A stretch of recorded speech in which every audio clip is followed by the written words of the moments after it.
Pirates of the Caribbean est une des attractions les plus célèbres d'Adventureland et elle a une histoire aussi impressionnante dans sa création que dans sa mise en scène. Notre histoire débute dans les années 60, mais pas aux Caraïbes.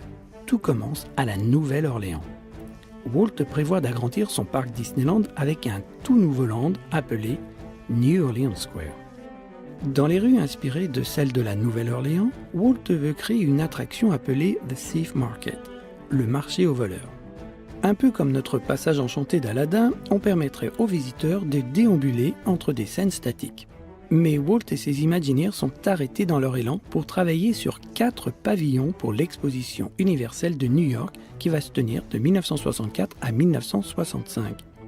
Fort du succès de ces 4 pavillons et des technologies développées pour cet événement, Walt décide de transformer son concept de marché aux voleurs. Il s'inspire de It's a Small World pour mettre en scène des personnages audio-animatroniques humains sur une chanson entraînante. Les visiteurs s'installent dans des bateaux pour passer d'une scène à l'autre. Avec tous ces nouveaux éléments, les voleurs deviennent des pirates et la petite attraction devient un projet ambitieux.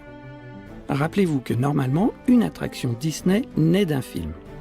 Dans le cas de Pirates of the Caribbean, Walt doit créer un univers original qu'il va peupler de scènes faites de beaucoup de détails.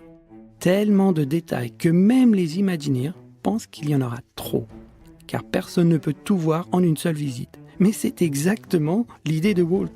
Il veut que les visiteurs viennent et reviennent dans l'attraction, et revoient les mêmes scènes et qui découvrent pourtant toujours quelque chose de différent.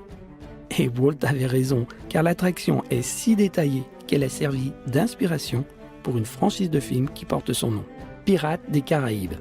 Et la boucle est bouclée avec l'arrivée des personnages du film dans l'attraction, comme le célèbre capitaine Jack Sparrow.